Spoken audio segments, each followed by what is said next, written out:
Story की शुरुआत में हमें बैटलफील्ड का सीन दिखाया जाता है, जहां हमारा एमसी कहता है सब खत्म हो गया, सब मारे गए और मैं जो ह्यूमैनिटी का सबसे स्ट्रॉन्गेस्ट वॉरियर है वो भी आज मर जाएगा। मुझे लगता है कि मैं स्ट्रॉन्गेस्ट वॉरियर के टाइटल के हकदार नहीं हूँ। मैंने जितने भी 7 फिन्स डीमन थे सबको मार दिया था। तो ऐसा क्या हुआ जिस वजह से हम हार गए? क्या इन सभी के पीछे 8 फिन्स डीमन तो नहीं था? हम ह्यूमंस डीमंस को रोकने में पूरी तरह से फेल हो गए हैं क्योंकि हमने उनके पावर को कम आंका था। ये सब मेरी ही गलती है। मैं सबसे ज्यादा स्ट्रॉन्गेस्ट वॉरियर के रिस्पॉन्सिबिलिटी को निभाने में फेल हो गया। फिर तभी एक डीमन की नजर हमारे एमसी के ऊपर पड़ती है और वो हमारे एमसी को गौर से देखने लगता है, जिसे देखकर हमारा एमसी सोचने लगता है वो मेरी तरफ क्यों देख रहा है, वो मुझसे क्या चाहता है। फिर तभी वो डीमन हमारे एमसी के पास आ जाता है, पर हमारा एमसी इतना ज्यादा पहले से इंजर्ड था कि उसकी सांसें और आंखें दोनों बंद होने लगती हैं। लेकिन वो डीमन एमसी की तरफ अपने हाथ को आगे बढ़ाने लगता है, जिसे देखकर हमारा एमसी सोचता है मैंने इसके अंडरलिंक्स को मार दिया था, क्या इसीलिए ये मेरे मरे हुए बॉडी को चाहता है? अंडरलिंक्स मतलब उसके नीचे काम करने वाले। फिर धीरे धीरे करके उसकी आंखें बंद हो जाती है और उसे अंधेरा ही अंधेरा दिखाई देने लगता है। फिर उसे एक रोशनी दिखाई देती है, जो रोशनी धीरे धीरे करके बढ़ जाती है। फिर उसे अचानक से लोगों के आवाज सुनाई देने लगता है। फिर वो काफी ज्यादा हैरान हो जाता है। फिर वो मन ही मन सोचने लगता है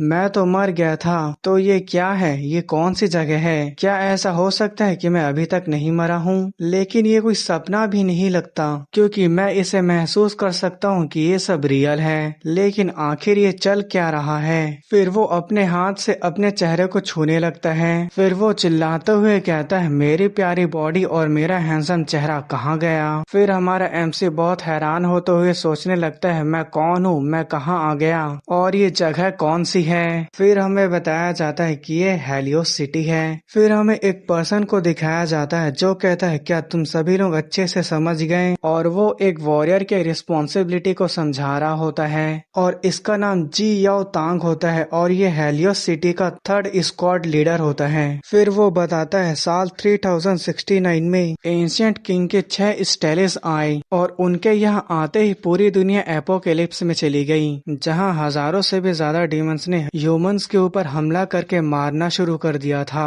कई सारी लड़ाइयाँ लड़ने के बाद ह्यूमंस ने डीमंस के खिलाफ लड़ने के लिए एक तरीका निकालने में कामयाब रही और ये तरीका था ग्राफ्टिंग इक्विपमेंट। डीमंस के मरने के बाद उनके इंटरनल कोर को रिसाइकल करके ग्राफ्टिंग इक्विपमेंट्स बनाया जा सकता है, जिसका यूज करके ह्यूमंस को कुछ समय के लिए डीमंस के जैसे ताकत मिल सकता है। इसी बीच हमारे पिछले लाइफ के एमसी के बारे में भी पता चलता है। हमारे एमसी का नाम यांग था, जो 60 साल पहले ह्यूमन का सबसे स्ट्रॉन्गेस्ट वॉरियर था और इसे सभी वॉरियर ने अपना किंग माना था, जिसने वर्ल्ड के सभी स्ट्रॉन्गेस्ट वॉरियर के साथ डीमन के खिलाफ एक बहुत लंबी बैटल लड़ी और इसे इतिहास में डेमोनिक वेव के नाम से जाना जाता है। और ये बैटल कई हफ्तों तक चली और आखिर में डीमंस ने हमें हरा दिया। पर धीरे धीरे करके ह्यूमन वॉरियर्स डीमंस को पीछे धकेलने में कामयाब रहे और अब 60 साल के मेहनत के बाद ह्यूमंस अपनी जिंदगी को शांति से जी सकता है। और उसकी बातें सुनकर हमारा एमसी मतलब आंग काफी हैरान हो जाता है और वो सोचने लगता है क्या मुझे मरे हुए 60 साल हो गए और मैं 60 साल के बाद किसी के बॉडी में दोबारा जिंदा हुआ हूँ? फिर जी याओ कहता है लेकिन उसी बीच हमने कई सारे स्ट्रॉन्गेस्ट वॉरियर को खो दिया और उन्हीं लोगों के साथ वर्ल्ड का सबसे स्ट्रॉन्गेस्ट वॉरियर आंग भी 7 फिंड के सबसे हाईएस्ट रैंक के डीमन के साथ फाइट करते हुए मारे गए। फिर आंग मन ही सोचने लगता है नहीं, वो 7th फिंड रैंक का डीमन नहीं था, बल्कि वो 8th फिंड रैंक का डीमन था। भले ही मैं होश में नहीं था, लेकिन मैंने डेफिनेटली उसे देखा था। लगता है ह्यूमैनिटी अभी भी डीमन की असली ताकत को नहीं जानती। फिर जी याओ कहता है अगर वो नहीं होते तो हम अभी तक यहाँ जिंदा नहीं होते और वे वॉरियर्स के बारे में बता बता के उन्हें मोटिवेट कर रहा होता है और उसकी बातें सुनकर वहाँ खड़े लोग मोटिवेट भी हो रहे होते हैं। फिर उसकी नजर आंग की तरफ तरफ जाती है जो अपने मन ही मन फिंट डीमंस के बारे में सोच रहा था। फिर जियाओ आंग की तरफ जाने लगता है और उसके सामने जाकर खड़े हो जाता है और वो गुस्से से कहता है तुम्हारा नाम क्या है। फिर आंग सोचने लगता है मैं इसे क्या बताऊं कि मेरा नाम आंग है और मैं 60 साल बाद दोबारा जिंदा हुआ हूँ इस कमजोर से बॉडी में। फिर जियाओ कहता है अच्छा तो तुम्हारा नाम आंग है। फिर आंग अपने सीने पर देखता है जहाँ उसका नाम लिखा होता है। फिर जियाओ कहता है ये तो वर्ल्ड के सबसे ग्रेटेस्ट वॉरियर के लिए शर्म की बात हो जाएगी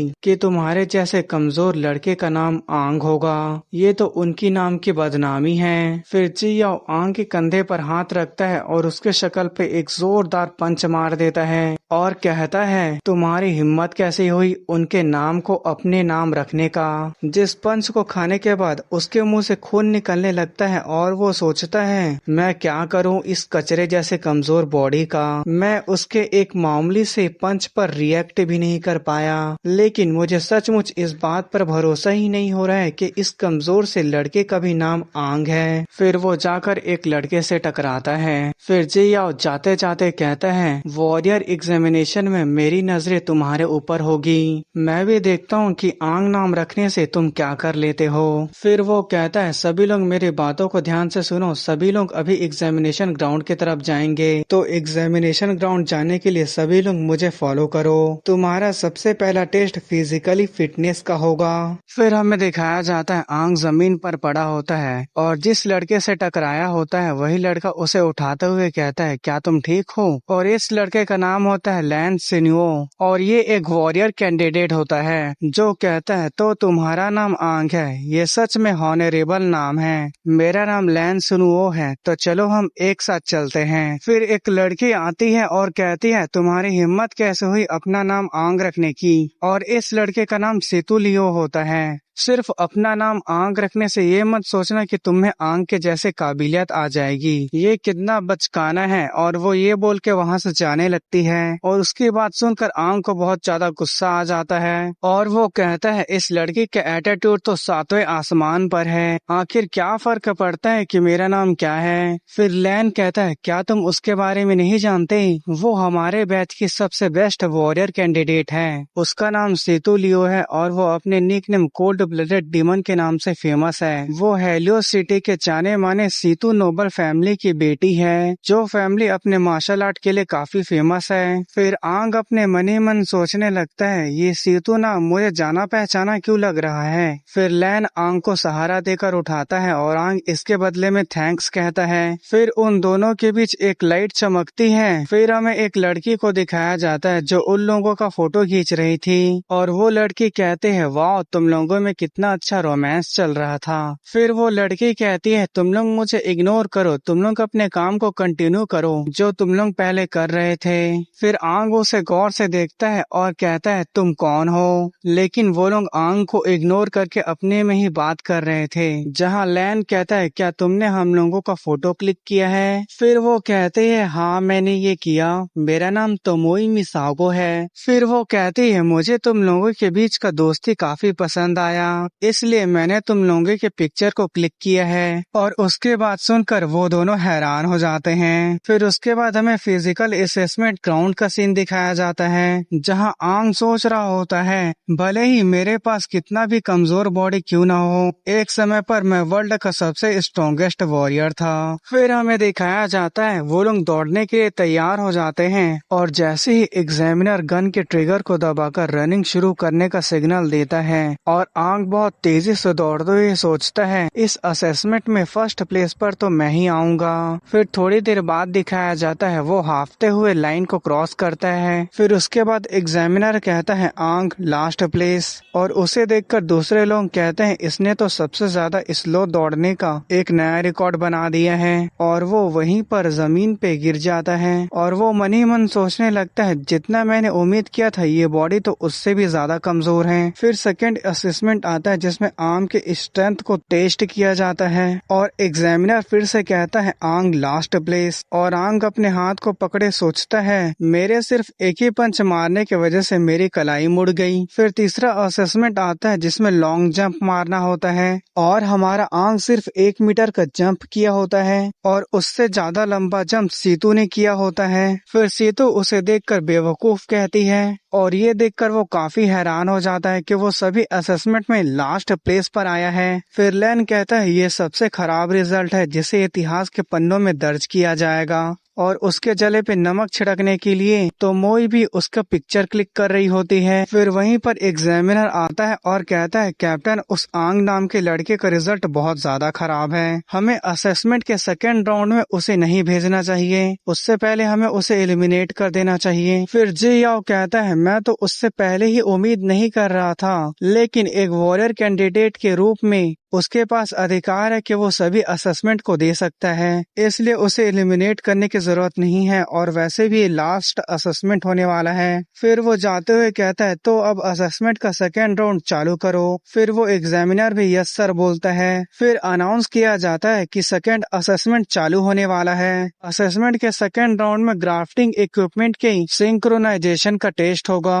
इसलिए सभी लोग असेसमेंट साइट पर पहुंच जाएं। जिसके बाद सुनकर आंग स्माइल करने लगता है। फिर वो सोचने लगता है ग्राफ्टिंग इक्विपमेंट सिंक्रोनाइजेशन टेस्ट मेरे पास एक अच्छा मौका है, क्योंकि 60 साल पहले मेरे पिछले लाइफ में मेरा सिंक्रोनाइजेशन 96% था, जो सबसे ज्यादा हाईएस्ट था। फिर वो पूरे जोश से भर जाता है और मन ही मन सोचने लगता है भले ही फिजिकल टेस्ट में मेरा रिजल्ट कचरा क्यों ना हो, लेकिन सिंक्रोनाइजेशन हमारे विल पावर के ऊपर डिपेंड करता है। तुम बेवकूफ लोग जो लोग मुझ पर हंस रहे हैं, आज मैं उन्हें दिखाऊंगा कि वर्ल्ड के सबसे स्ट्रॉन्गेस्ट वॉरियर का सिंक्रोनाइजेशन रेट क्या है। फिर हमें वो जगह दिखाया जाता है जहां उनका सिंक्रोनाइजेशन टेस्ट होने वाला होता है और उन्हें ग्राफ्टिंग इक्विपमेंट पहनाया जाता है। फिर आंग कहता है ये ग्राफ्टिंग इक्विपमेंट वैसा ही है जैसे 60 साल पहले था, पर ये पहले से ज्यादा हल्का हो गया है। फिर हमें किसी वॉरियर कैंडिडेट को दिखाया जाता है जिसका सिंक्रोनाइजेशन रेट 39% होता है और उसे पास कर दिया जाता है, और ये वॉरियर कैंडिडेट सीतू होती है। और उसे देखकर लोग कह रहे होते हैं ये मार्शल फैमिली से है तो इससे इतना उम्मीद किया ही जा सकता है, और वहाँ खड़े लोग सीतू के बारे में बहुत तारीफ कर रहे होते हैं और उन लोगों के बीच हमारा आंग भी खड़े होकर उसे देख रहा होता है। फिर सीतू का टेस्ट पूरा हो जाता है और वो भी बड़े एटीट्यूड के साथ सीढ़ियों से उतरते हुए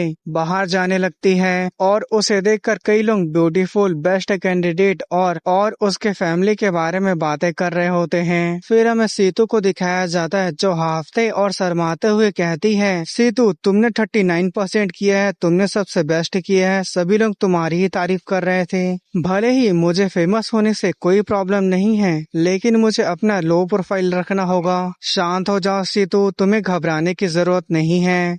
फिर हमें आंग को दिखाता है जो कहता है ये सच में काफी अच्छा था, उसने पहले ही सिंक्रोनाइजेशन में 39% कर लिया, वो सच में तारीफ करने के लायक है। फिर लेन कहता है वो सच में काफी स्ट्रॉन्ग है, मैं उसके छोटे बॉडी के अंदर चलने वाले बड़ी स्पिरिट के पावर को महसूस कर सकता हूँ। फिर आंग कहता है मैं भी उसे महसूस कर सकता हूँ। फिर लेन कहता है अब तुम्हें देखकर तुम जरा भी नर्वस नहीं लग रहे। फिर आंग कहता है मैं इसे पहले भी कर चुका हूँ। फिर लेन कहता है तुम्हारे कहने का क्या मतलब है। फिर हमें बताया जाता है जैसे ही सिंक्रोनाइजेशन आगे बढ़ते जाता है वैसे ही लोगों को दर्द होने लगता है और एक टकले कैंडिडेट का सिंक्रोनाइजेशन रेट 12% आता है जिसे एग्जामिनर पास कर देता है। फिर हमें बताया जाता है जो लोग इसे पहली बार करते हैं ये उनके लिए काफी दर्दनाक होता है और कुछ लोग इसे झेल नहीं पाते हैं और वो हार मान लेते हैं। फिर उसके बाद लेन की बारी आती है और उसका सिंक्रोनाइजेशन रेट 24% था और उसे भी पास कर दिया जाता है। फिर हमें बताया जाता है इस असेसमेंट को पास करने के लिए सिंक्रोनाइजेशन रेट 10% होना चाहिए। फिर उसके बाद तोमोई की बारी आती है और उसका सिंक्रोनाइजेशन रेट 30% होता है और उसे भी पास कर दिया जाता है। फिर जियो कहता है इस बार कुछ नए ऐसे वॉरियर कैंडिडेट्स हैं जो काफी टैलेंटेड हैं। फिर उसके बगल में खड़ी एग्जामिनर लड़की कहती है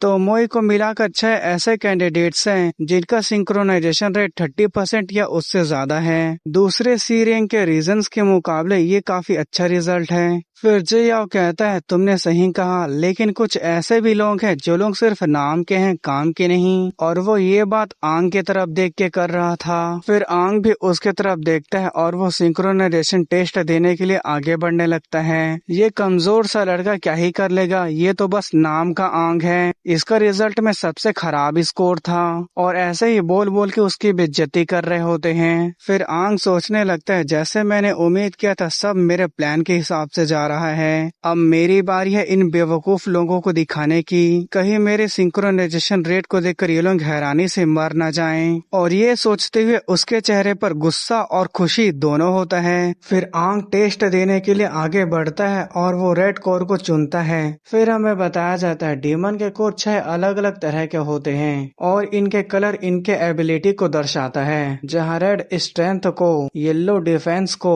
और ग्रीन रिकवरी को और ब्लू एजिलिटी को। और इसके अलावा 2 और कोर होते हैं जो रेयर होते हैं, जिसमें पर्पल साइकिक एबिलिटी को और ब्लैक को टाइम और स्पेस को दर्शाता है। और इनमें से सबसे ज्यादा रेयर ब्लैक कलर का कोर होता है। इसके बाद आंग सिंक्रोनाइजेशन टेस्ट देने के लिए तैयार हो जाता है और वो कोर को अपने ग्राफ्टिंग इक्विपमेंट में लगा लेता है। इस बार सिंक्रोनाइजेशन असेसमेंट में मैं हाईएस्ट स्कोर करूंगा, क्योंकि सिंक्रोनाइजेशन रेट विल पावर के ऊपर निर्भर करती है। और जैसे ही कोर अटैच होता है उसके बॉडी में एक अलग सी बिजली दौड़ने लगती है। फिर आंग सोचने लगता है किसी की विल पावर ये बताती है कि वो डीमन कोर के कितने पावर को यूज कर सकता है, और इसी से पता चलता है कि वो डीमन कोर के कितने पावर को संभाल सकता है। फिर एग्जामिनर मेजरमेंट ट्यूब को पकड़ के कहता है क्या तुम इसके लिए तैयार हो? फिर आंग कहता है मैं इसके लिए तैयार हूँ। फिर वो मेजरमेंट ट्यूब को लगा देता है और जैसे ही वो लगाता है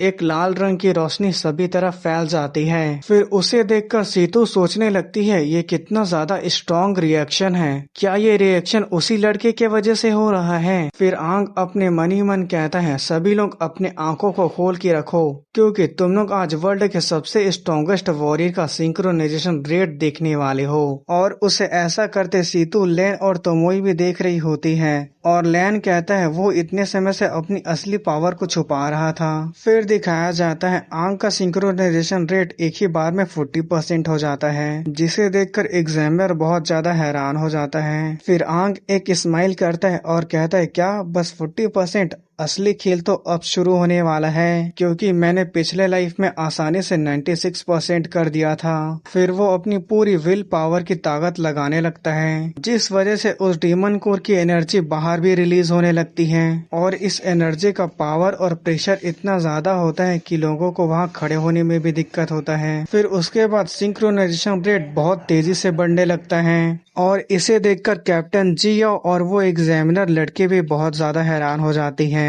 फिर जियाओ कहता है ये क्या चल रहा है, सिंक्रोनाइजेशन रेट इतना तेजी से कैसे बढ़ रहा है, कहीं मशीन में कोई खराबी तो नहीं हो गई? और उससे निकल रही एनर्जी का प्रेशर इतना ज्यादा होता है कि कैप्टन जियाओ के हाथ के पास का शीशा क्रैक हो जाता है और उसका सिंक्रोनाइजेशन रेट 80% तक बढ़ जाता है, जिसे देखकर जो लोग पहले मजाक उड़ा रहे थे वही लोग हैरान होते हुए कहते हैं कहीं मशीन में खराबी तो नहीं हो गई है, या शायद वो चीटिंग तो नहीं कर रहा है। फिर हमें आंग को दिखाया जाता है जो एक बैड पोज में खड़ा होता है और मन ही मन कहता है मैं वो हूँ जिसे वर्ल्ड के सभी वॉरियर्स ने अपना किंग माना है, मैं हूँ वर्ल्ड का सबसे स्ट्रॉन्गेस्ट वॉरियर आंग। तुम बेवकूफ लोगों इसे ध्यान से देखो, यही फर्क है तुम में और मुझ में। फिर उसे अचानक से बहुत अजीब सा महसूस होता है और उसे ऐसे लगता है कि उसका सोल बॉडी से बाहर निकल गया हो।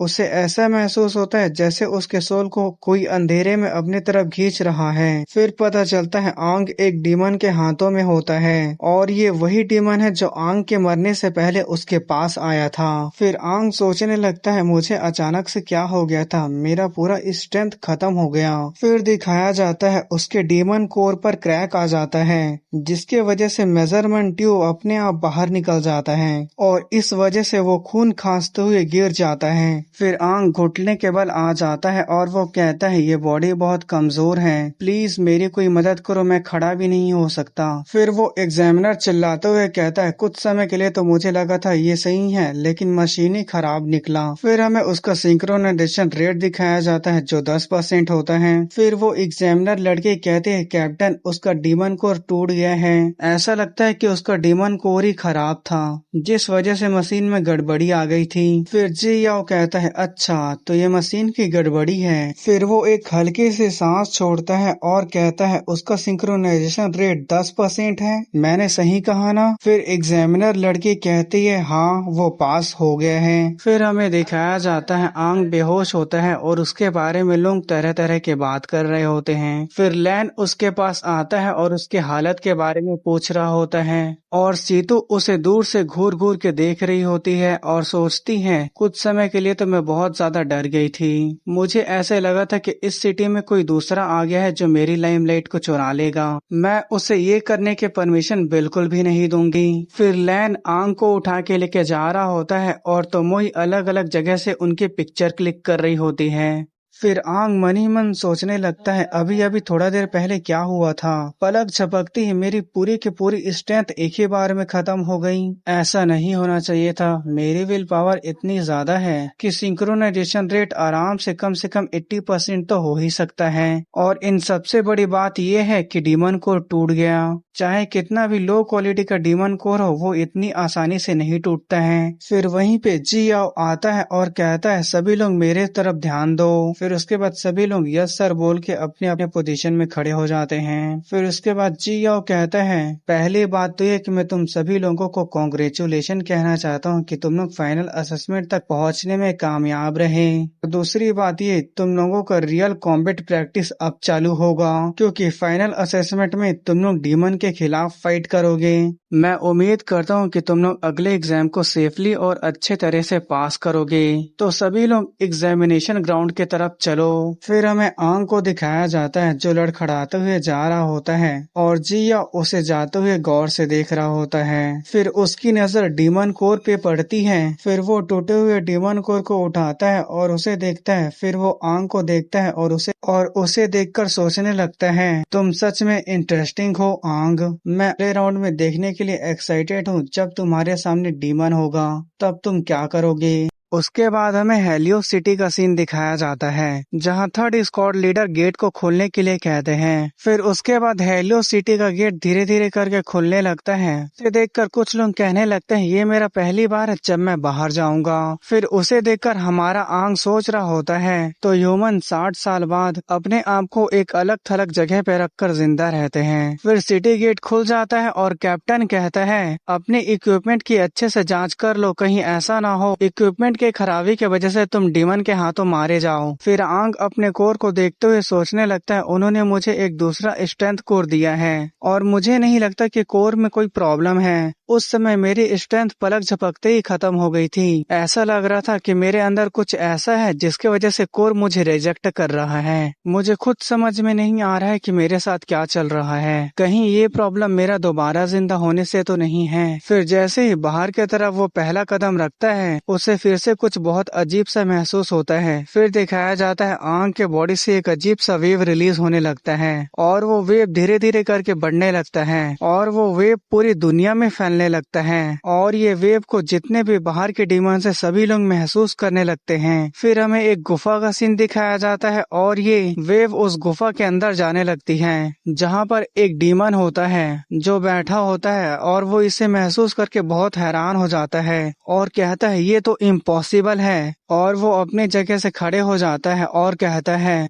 ऐसा कैसे हो सकता है कि कोई यहाँ पर मेरे से भी हायर लेवल का डीमन हो। फिर आंग हैरान होते हुए सोचने लगता है अभी मेरे साथ क्या हुआ था, मुझे ऐसा लगा कि मैंने किसी डीमन को देखा, ऐसा लग रहा था मेरे अंदर कुछ तो ऐसा है जो उन डीमन से रिलेटेड है। फिर उसे पीछे से कोई कहता है तुम कब तक यहाँ पर खड़े रहोगे, आगे बढ़ोगे या नहीं, और ये कहने वाली सीतू होती है। फिर आंग थोड़ा सा परेशान होते हुए कहता है मुझे माफ कर दो, कुछ समय के लिए मेरा ध्यान भटक गया था। फिर वहीं पर तोमोई और लैन भी आ जाता है और लैन कहता है आंग क्या हुआ। फिर एग्जामिनर कहता है तुम चारों एक टीम में रहोगे और जो लोग पहले से अपने टीम को बनाकर तैयार हैं वो लोग आगे आओ। फिर आंग के पास तोमोई आती है और कहती है, क्या ये तुम्हारा प्लान था? क्या तुम यहाँ जानबूझकर खड़े थे, जिस वजह से एग्जामिनर ने तुम्हें हमारी टीम में डाल दिया? फिर आंग कहता है, नहीं ये तो बस ऐसा ही हो गया। फिर सीतू वहाँ से जाते हुए कहती है, हमें पीछे मत धकेलो। उसके कहने का मतलब ये था कि तुम्हारी वजह से हमारी टीम कमजोर हो जाएगी। फिर सीतू मनी मन सोचने लगती है, मैं तो एक सेकंड के लिए डर गई थी, मैं थोड़ा सा परेशान थी कि कोई मेरे साथ टीम बनाना नहीं चाहेगा। फिर लैन कहता है, तुम्हें घबराने की जरूरत नहीं है, हम अपना बेस्ट करेंगे, तो अब हमें चलना चाहिए। और तुम्हें टीम बनने के नाम पर पिक्चर क्लिक कर रही होती है। फिर हमें डिस्पेल स्टेले को दिखाया जाता है जो ब्लैक स्टोन से बने होते हैं और इसका काम कोहरे को हटाना होता है। फिर एग्जामिनर कहता है, ये एग्जाम का 3rd राउंड है और इसमें एक टीम में 4 लोग होंगे, तो ये है फॉग हंट। फिर उसके बाद एग्जामिनर उन्हें नाइफ देता है और एक डिब्बे में पैक एक चीज देता है और ये चीज होता है डिस्पेल स्टेले के सेम मटेरियल से बना हुआ एक स्टोन और इसका भी काम कोहरे को हटाना होता है। फिर हमें एग्जाम के बारे में बताया जाता है कि तुम्हें कोहरे के अंदर एक पॉइंट पर जाना है और उस पॉइंट पर जाने के बाद तुम्हें डिस्पेलिंग इक्विपमेंट को एक्टिवेट कर देना है और उसके बाद डीमंस को मारना है। जितना अच्छा तुम्हारा और तुम्हारी टीम का परफॉर्मेंस होगा उस हिसाब से तुम्हें स्कोर दिया जाएगा। फिर हमें बताया जाता है फॉग हंट हर किसी के लिए ये वॉरियर बनने के रास्ते में सबसे बड़ी रुकावट होती है। ये पूरी की पूरी दुनिया कोहरे से ढकी हुई है।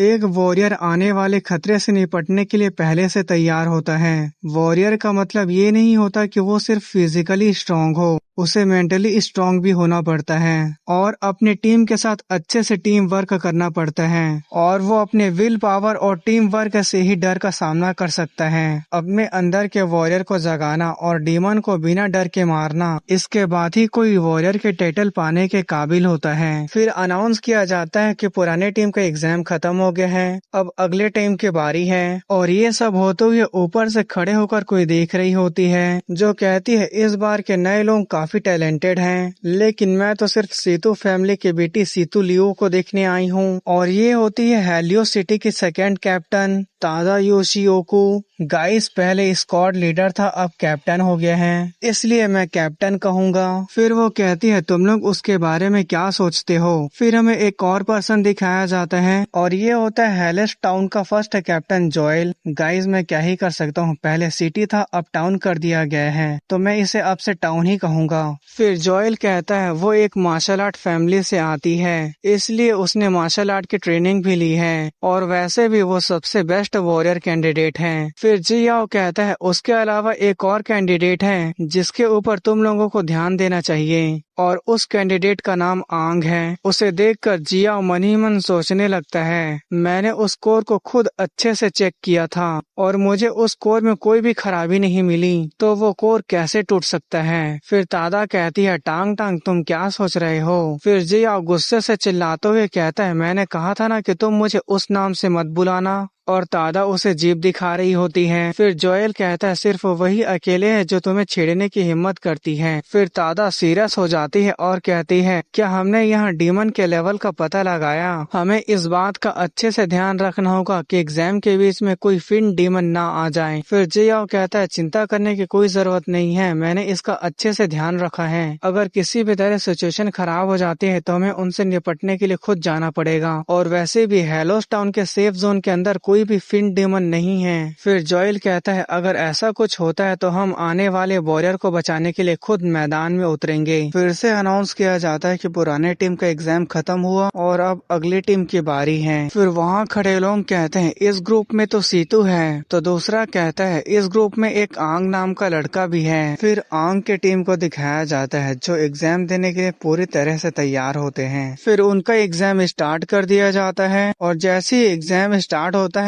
आंग के हाथों से कोई बहुत तेजी से डिस्पेलिंग इक्विपमेंट को छीन लेता है और उसे समझ ही में नहीं आता है कि अभी क्या हुआ, और उसके डिस्पेलिंग इक्विपमेंट को छीनने वाली होती है सीतू, जो बहुत तेजी से भाग रही होती है और कहती है मेरे साथ चलो, और मनी मन सोच रही होती है मैं शो ऑफ करने का मौका बिल्कुल भी नहीं छोड़ूंगी। और उसे ऐसा करता देख आंग भी गुस्से से सोचने लगता है उस बेवकूफ लड़के की हिम्मत कैसे हुई मेरे स्पॉटलाइट को छीनने की। फिर वो कहता है उसके साथ चलो।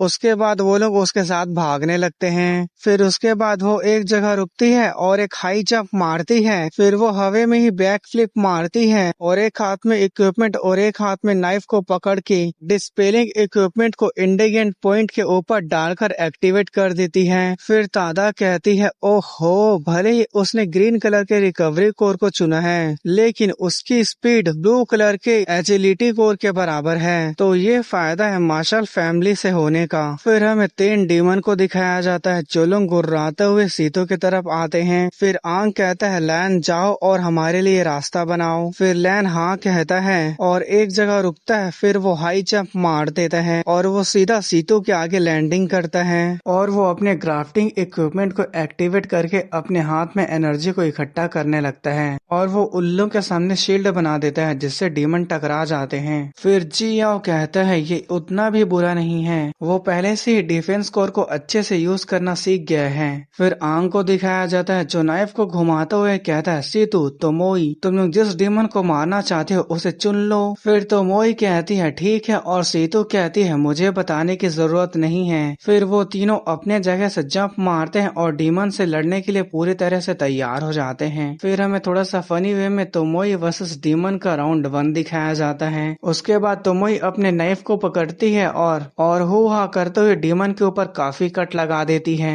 और वो रुकती नहीं है और उसके ऊपर लगातार कट लगाए जा रही होती है। फिर वो जंप मार के अपने पैर से डीमन के पेट पर एक जोरदार अटैक कर देती है, जिस वजह से वो डीमन खून खांसते हुए जमीन पर गिरने वाला होता है। फिर उसी बीच लैन आ जाता है और अपने डिफेंस पावर को यूज करके उसके पेट पर एक जोरदार पंच मारता है। इस पंच के वजह से वो जमीन में घसीटते हुए दूर चले जाता है, जिसे देखकर जॉयल कहता है, इन दोनों का टीम वर्क काफी अच्छा है, स्पेशली वो लड़की, उसके मूव्स काफी अच्छे थे और वो एजिलिटी कोर को बहुत अच्छे से यूज कर रही थी। और जी याओ चिल्लाते हुए कहता है, तुम्हें दूसरे के ऊपर भी ध्यान देना चाहिए, तुम दोनों एजिलिटी कोर वाले हो, इसका मतलब ये नहीं कि तुम सिर्फ उसी के ऊपर ध्यान दोगे। फिर हमें सीतू वर्सेस डीमन का राउंड 2 दिखाया जाता है। फिर वो डीमन को गौर से देखती है और अपने नाइफ को पकड़ के उसके कंधे के ऊपर अटैक कर देती है और अपने पावर का यूज करती है, जिस वजह से वो डीमन फूलने लगता है।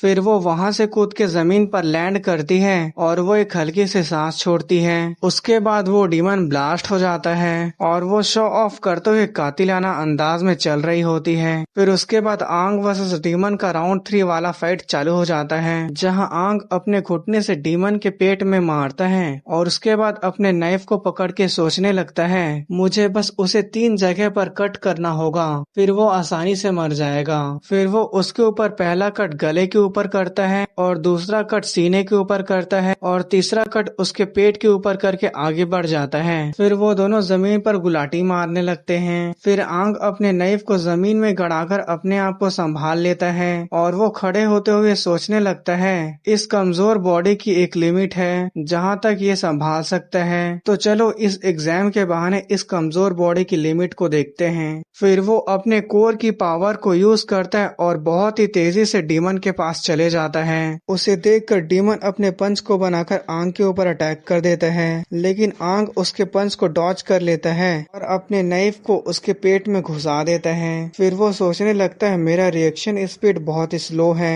डीमन पीछे घूमकर अपने पैर से आंग के ऊपर अटैक कर देता है, लेकिन आंग अपने नाइफ को निकालकर नीचे की तरफ झुक जाता है और वो उस अटैक से बच जाता है। फिर वो अपने नाइफ को फेंक के दूसरे हाथ में पकड़ लेता है और वो अपने एक हाथ को जमीन पर रखकर दूसरे हाथ में नाइफ को पकड़ के डीमन के पेट में फिर से घुसा देता है और इस वजह से डीमन को बहुत ज्यादा गुस्सा आ जाता है और वो अपने हाथ से आंग के ऊपर अटैक कर देता है, लेकिन आंग समय रहते अपने नाइफ को निकालता है और झुककर उस अटैक से बच जाता है। फिर वो बैक फ्लिप मार के उस डीमन के गर्दन के ऊपर एक गहरा कट लगा देता है। फिर वो पीछे जंप करके जमीन पर लैंड करता है और उस डीमन को वहीं पर काम तमाम हो जाता है। फिर वो अपने नाइफ को घुमाने लगता है। फिर लैन कहता है, उसे देखकर ऐसे लग रहा था कि जैसे वो डीमन के साथ किसी खिलौने के जैसे खेल रहा हो। फिर तोमोई कहती है, हम लोग डीमन को मारने में कामयाब रहे और उसे देखकर सीतू मन ही मन गुस्सा कर रही होती है और सोच रही होती है, इसका इरादा पहले से ही शो ऑफ करने का था। फिर तादा कहती है, वो कमजोर लड़का कौन है, वो काफी अच्छे से अटैक कर रहा था। फिर जॉयल भी कहता है, उसे देखकर देखकर कैंडिडेट नहीं लगता, ऐसे लगता है कि वो कोई एक्सपीरियंस वॉरियर हो। और जी याओ भी उसे गौर से देख रहा होता है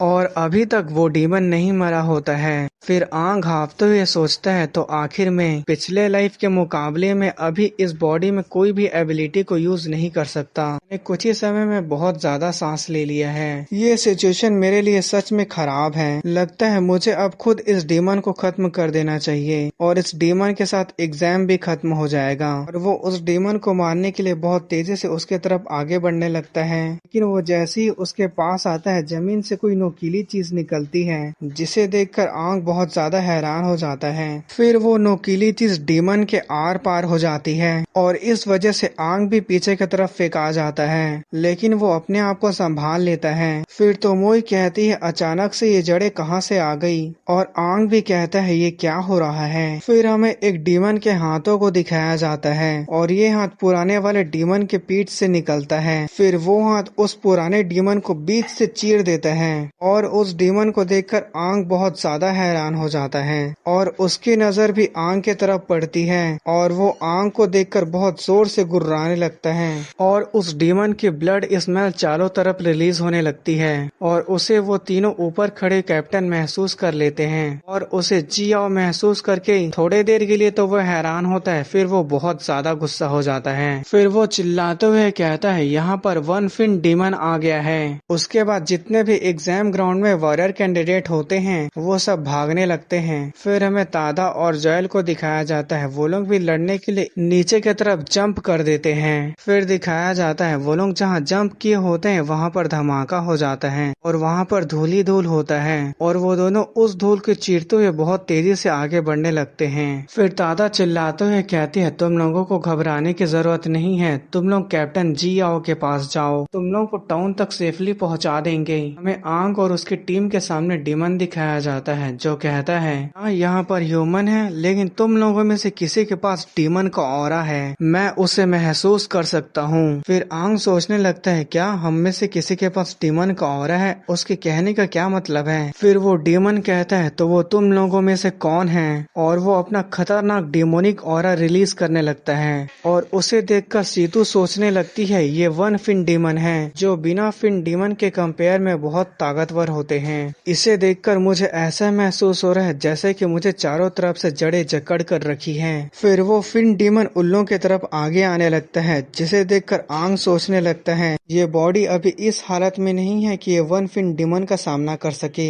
एक नॉर्मल वॉरियर को ऐसा महसूस होता है जब उसके सामने one fin demon overwhelming power के साथ खड़ा होता है। फिर वो डीमन अपने हाथ को आगे बढ़ाते हुए कहता है इससे कोई फर्क नहीं पड़ता कि तुम लोगों में से वो कौन है, मैं तुम सभी को अपने साथ ले जाऊंगा। फिर वो अपनी उंगली में ऑरा को इकट्ठा करता है और उस ऑरा को उन चारों के ऊपर लेजर के जैसे शूट कर देता है, जिसके वजह से वो अपने होश खो बैठते हैं और बेहोश होकर वहीं पर गिर जाते हैं। फिर उसके जड़ों के पास एक क्रैक हो जाता है, जिसे देखकर वो डीमन भी हैरान हो जाता है और उस क्रैक को तोड़ते हुए तादा और जोएल एंट्री मारते हैं और जोएल कहता है तुम्हारी हिम्मत कैसे हुई, तुम उनसे दूर रहो। और उसकी बात सुनकर डीमन हंसने लगता है। फिर वो डीमन जड़ से अपने आसपास केज के जैसे बनाने लगता है और जब वो केज के जैसे बना लेता है तो कहता है गुड बाय ह्यूमन। नीचे की तरफ गड्ढा हो जाता है और वो डीमन उसी गड्ढे में चले जाता है और साथ ही आंग की टीम को भी अपने साथ ले जाता है। फिर तादा कहती है वो अपने साथ 4 वॉरियर कैंडिडेट को ले गया है। फिर उस गड्ढे के किनारे डेमोनिक ऑरा रिलीज होने लगता है क्योंकि वो जमीन के नीचे आगे की तरफ बढ़ रहा था, जिस वजह से उस जगह के ऊपर का जमीन उभरने लगता है। उसे देखकर जोएल चिल्लाते हुए कहता है वो भाग रहा है, हमें उसका पीछा करना पड़ेगा। फिर हमें थोड़ी देर बाद जंगल का सीन दिखाया जाता है जहाँ तादा कहती है डीमन का निशान यहीं पर खत्म हो गया।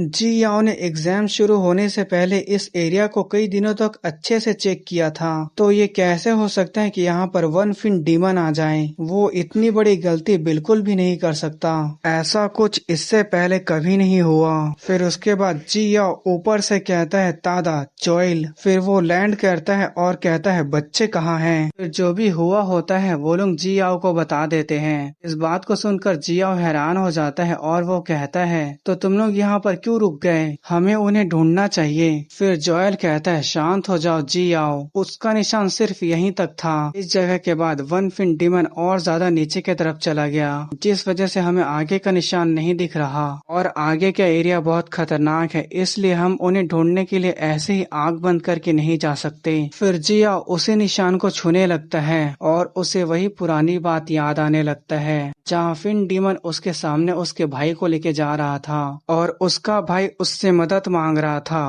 पर वो कुछ नहीं कर पाया। इस बात को सोचकर वो गुस्से से उसी जगह पर बहुत जोरदार पंच मार देता है। फिर वो कहता है ये सब मेरी गलती है, मेरे वजह से वो लोग खतरे में आ गए, और वो ऐसे ही बोल बोल के अपने आप को दोष दे रहा होता है। फिर जोइल कहता है पहले हमें टाउन में जाना होगा, इस खबर के वजह से पूरा टाउन घबरा गया होगा और हम तीनों का टाउन से ज्यादा समय के लिए बाहर रहना अच्छा नहीं होगा। हम वहाँ जाने के बाद में यहाँ सर्च टीम को भेजेंगे जो इस निशान को अच्छे से चेक करेगा और इस एरिया को अच्छे से सर्च करेगा कि यहाँ पर कोई और फिन डीमन तो नहीं है। फिर तादा उसके पास जाती है और उसके कंधे पर हाथ रखते हुए कहती है उन 4 बच्चों के साथ ऐसा होगा किसी ने सोचा भी नहीं था, पर हम लोगों को अपने आप को संभालना होगा, मुझे पता है ये तुम्हारे लिए काफी मुश्किल होगा। फिर जियाओ अपने कंधे से उसके हाथ को हटा देता है और खड़े होते हुए कहता है तुम लोगों को पहले जाना चाहिए, मैं यहाँ देख रहा हूँ, तुम लोगों को चिंता करने की कोई जरूरत नहीं है। फिर जोएल कहता है क्या तुम सच में ये करने वाले हो। फिर तादा कहती है तो इस बात का अच्छे से ध्यान रखना कि सूरज ढलने से पहले तुम वापस आ जाना। तो ठीक है। फिर जियाओ कहता है तो ठीक है, मैं इस बात का अच्छे से ध्यान रखूंगा। फिर वो दौड़ते हुए वहाँ से चले जाता है। फिर तादा कहती है तुम जानते हो उसे मनाना बहुत मुश्किल है। फिर जोएल भी अपने सिर पे हाथ रखते हुए कहता है तुमने सही कहा, उसके छोटे भाई को डीमन उठा ले गया, इसलिए वो उसका दोष अपने आप को देता है। फिर तादा कहती है अगर उसका छोटा भाई अभी जिंदा होता तो वो बिल्कुल उन 4 बच्चों के जैसी उम्र का होता। लगता है उन बच्चों ने जियाओ को अपने छोटे भाई की याद दिला दिया है। फिर हमें एक गुफा का सीन दिखाया जाता है और आंग को होश आ जाता है और वो सोचने लगता है मैं कहाँ हूँ, क्या ये अंडरग्राउंड है और क्या सभी लोग अभी भी जिंदा हैं। फिर उसके पीछे से डीमन आता है और कहता है तो तुम जाग गए, और आंग उसके तरफ तेजी से मुड़ के देखता है और मन ही मन सोचने लगता है ये तो वन फिन डीमन है। फिर वो डीमन कहता है तुम सबसे पहले जगे हो, इसका मतलब डेफिनेटली तुम दूसरों से अलग हो, तुम उल्लों के जैसे सेम नहीं हो, मैं इस बात के लिए बहुत ज्यादा क्यूरियस हूँ। फिर वो डीमन आंग के मुंह को बहुत तेजी से पकड़ता है और पीछे वाले पिलर में उसे पटक देता है। फिर वो डीमन कहता है तुम्हारे पास बिल्कुल डीमन के जैसे ऑरा कैसे हो सकता है, एक ह्यूमन होने के बावजूद भी तुम्हारा ऑरा मेरे से भी बहुत ज्यादा स्ट्रॉन्ग है। फिर आंग कहता है तुम किस तरह के बकवास कर रहे हो। फिर वो अपने डीमन कोर को यूज करने लगता है और इसका प्रेशर इतना ज्यादा होता है कि जो जड़ उसे बांध के रखा था वो भी टूट जाता है और उससे डीमन भी पीछे हट जाता है। फिर वो जंप करके जमीन पर लैंड करता है और अपने डैगर को निकालकर बहुत ही तेजी से उस डीमन के ऊपर अटैक कर देता है, लेकिन वो डीमन बड़े ही आसानी से उस अटैक को डॉज कर लेता है। फिर वो डीमन कहता है लगता है तुम में ज्यादा ही हिम्मत है। फिर वो अपने हाथ में एक अटैक को चार्ज करता है और आंग के ऊपर कर देता है, लेकिन आंग बैक फ्लिप मार के उस अटैक को डॉज कर लेता है और वो जंप करके पीछे की तरफ आ जाता है। फिर वो सोचने लगता है अगर ये पिछला लाइफ होता तो मैं पलक झपकते ही इसके सिर को धड़ से अलग कर देता, लेकिन अभी मुझे इन तीनों को बचाने की जरूरत है। फिर वो उसके तरफ तेजी से अटैक करने के लिए आगे बढ़ जाता है और मन ही मन सोचने लगता है ये एक रेड कोर डीमन है, इसके मूवमेंट और इसके लिम्ब के वजह से इसका रिएक्शन और इसका अटैक दोनों तेज हैं। का मतलब ये भी है कि इसका जॉइंट कमजोर है, इसका एजिलिटी ताकत और कमजोरी दोनों है। फिर वो डीमन कहता है ये सब बेकार है और वो फिर से अपना लेजर वाला अटैक कर देता है। आंग इस अटैक को मुश्किल से डॉज करता है, पर इस मौके का फायदा उठा के वो डीमन हाथ को आंग के सीने में घुसा देता है। फिर आंग मन ही मन सोच रहा होता है यही एक रास्ता था जिस वजह से मुझे मौका मिल सके इसके कमजोर हिस्से के ऊपर अटैक करने का। अब मैं इसके जॉइंट पर अटैक कर सकता हूँ। फिर आंग उसके हाथों के जॉइंट के ऊपर अटैक कर देता है। फिर आंग उसके हाथों को जोर से पकड़ता है और उसके हाथ को खींच देता है और उसका हाथ उसके बॉडी से अलग हो जाता है, जिसके वजह से वो डीमन दर्द से चिल्लाने लगता है। फिर आंग कहता है, तुमने मुझे ज्यादा ही अंडर एस्टिमेट कर दिया। मैंने इससे पहले अपने हाथों से अनगिनत वन फिन डीमन को मारा है। फिर उसकी बात सुनकर डीमन हंसने लगता है और वो बहुत तेजी से आंग के पास जाकर उसके पेट में बहुत ही जोरदार पंच मारता है और इस पंच को खाकर उसकी हालत मरने के बराबर हो जाती है। और इस पंच के वजह से वो दूर जाके चट्टान में टकराता है। उसके टकराने के वजह से उसके पीछे के चट्टान में भी क्रैक आ जाता है और इस वजह से उसका हालत बहुत ज्यादा ही खराब हो जाता है। फिर डीमन हंसते हुए कहता है, भले ही तुम मेरी कमजोरी को जानते हो, लेकिन मैं वुड टाइप रेड कोर हूँ। और वो अपने हाथ को रीजनरेट करने लगता है। फिर वो कहता है, इसका मतलब मैं अपने आप को रीजनरेट कर सकता हूँ। फिर आंग सोचने लगता है, रीजनरेशन तो सिर्फ ग्रीन कोर वालों के पास होती है। उसने कहा कि वो वुड टाइप है और उसके पास रेड कोर है। कहीं ऐसा तो नहीं है कि 60 साल बाद डेमन्स भी इवॉल्व हो गए हैं? फिर वो डेमन कहता है, ऐसा लगता है तुमने मुझे अंडर एस्टिमेट कर दिया। फिर वो उंगली को अपनी तरफ करता है, जिस वजह से जड़ के नुकीलेदार स्पाइक्स आंग के आर पार हो जाते हैं। उन जड़ों की मदद से वो आंग को अपनी तरफ बुला लेता है। फिर वो डीमन उसके सिर को पकड़ लेता है और उसे देखने लगता है और कहता है, मैं सच में तुम्हें समझ नहीं पा रहा हूँ, लेकिन फिर भी। फिर आंग सोचने लगता है, ये जड़ों के स्पाइक्स मेरे ऑर्गन के आर पार हो गया है, इसलिए मैं ठीक से सांस नहीं ले पा रहा हूँ। क्या मैं दोबारा इसीलिए जिंदा हुआ था कि मैं डीमन के हाथों फिर से मर सकूं और मेरे साथ वो लोग भी मारे जाएंगे, जैसे पिछली लाइफ में जो लोग मेरे तरफ थे वो मेरे सामने मारे गए थे। फिर वो कहता है, सभी लोग मुझे माफ कर देना, ये मेरे लिए कितना बड़ा पछतावा वाली बात है। फिर डीमन उसे झुक के देखने लगता है और कहता है, क्या ये मर गया? ह्यूमन कितने कमजोर होते हैं। फिर वो डीमन अपने जीभ को निकालते हुए कहता है, इवॉल्व। अगर मैं इसे खा लेता हूँ तो मैं इवॉल्व हो जाऊंगा, तो अब मुझे इसे खा लेना चाहिए। और वो जैसे ही उसे खाने वाला होता है तो वही पिछले लाइफ में आंग के मरने से पहले वाला डीमन दिखाया जाता है। फिर आंग के बॉडी से एक जबरदस्त डेमोनिक ऑरा रिलीज होने लगता है, जो कहता है, क्या तुम सच में मुझे खाना चाहते हो? और उस ऑरा को देखकर वो डीमन भी पीछे हट जाता है। फिर वो डीमन कहता है, तुम इतना जल्दी नहीं मर सकते, मेरे प्लान को कामयाब होने से कोई नहीं रोक सकता। फिर दिखाया जाता है आंग के इक्विपमेंट का डीमन को टूटने लगता है। फिर आंग के अंदर का डीमन कहता है, मुझे नहीं लगा था कि मुझे अपने अंदर के बचे हुए कॉन्शसनेस को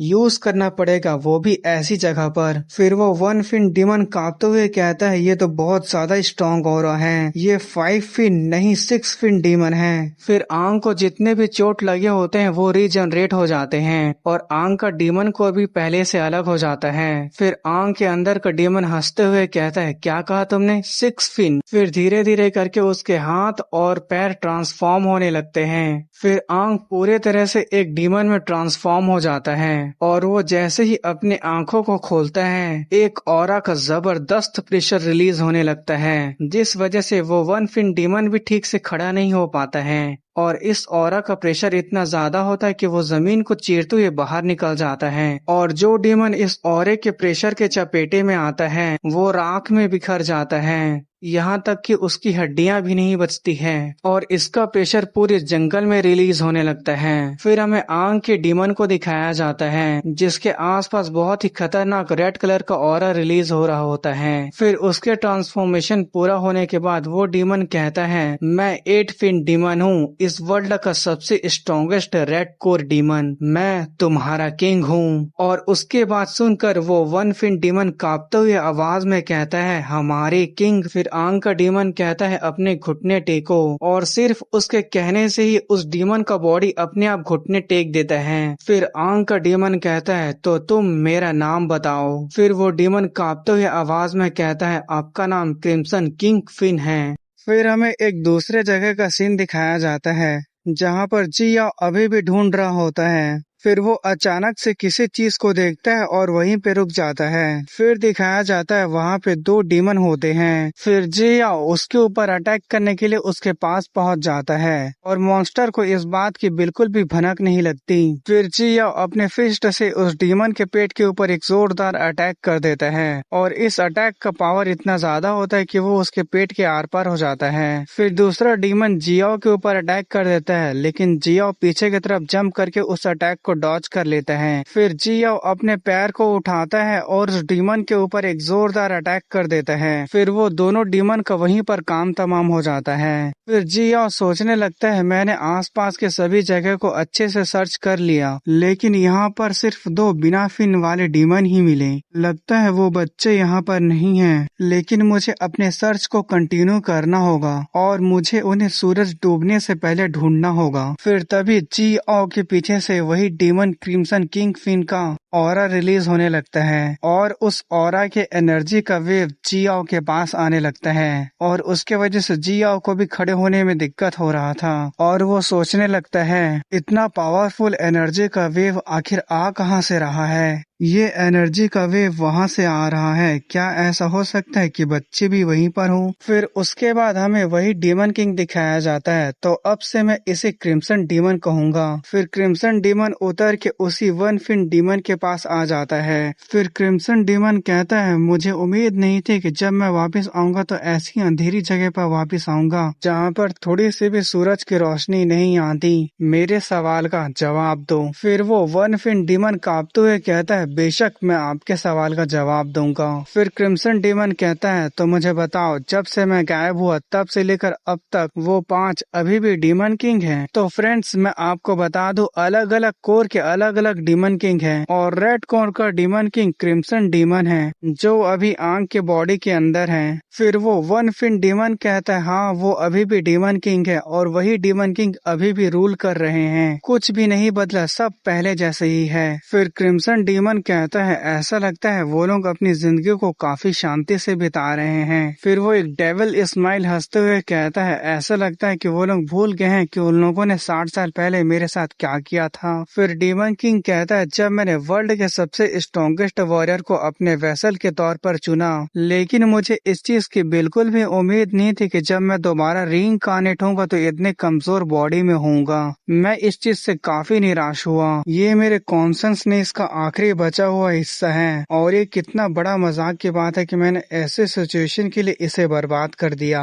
मुझे अपने आप को दूसरे डीमन किंग से दिखाने से पहले ही उस पल का इंतजार करना पड़ेगा जब तक मैं पूरे तरीके से अवेकन नहीं हो जाता। सच में तुम लोग मेरे पेशेंस का टेस्ट ले रहे हो। मुझे अभी इंतजार करने की जरूरत है जब तक कि वर्ल्ड का सबसे स्ट्रॉन्गेस्ट वॉरियर फिन मेमोरी को धीरे धीरे करके सीख नहीं लेता। फिर वो वन फिन डीमन कहता है हमारे किंग फिन मेमोरी आपके कहने का मतलब ये है कि ये वही सेम चीज है जिसे हम अपने इवॉल्व होने में यूज करते हैं। फिर क्रिम्सन डीमन कहता है ये बात तो ऑब्वियस है कि ये हमारे बॉडी के फिन्स में होती है और जितना हमारे पास फिन होगा हम उतनी ही ज्यादा हायर लेवल के होंगे। जब हम अपने नए फिन को ग्रो करते हैं तो हमें उसे इवॉल्व करने के लिए फिन मेमोरी की जरूरत होती है और ये एक प्रकार का हमारा यूनिक ट्रेट है और यही रीजन है कि हम दूसरे रेसेस के कंपेयर में सबसे ज्यादा स्ट्रॉन्गेस्ट हैं। ये वॉरियर जिसका नाम आंग है इसका भी सिचुएशन बिल्कुल हमारे ही जैसे है। तुम लोग सिर्फ अपने बराबर के लेवल के डीमन को डिवोर करके इवॉल्व कर सकते हो, लेकिन इसे अपने से ज्यादा हायर लेवल के डीमन को डिवोर करने की जरूरत है और जैसे इसके फिन मेमोरी अवेकन होगी ये इवॉल्व हो जाएगा।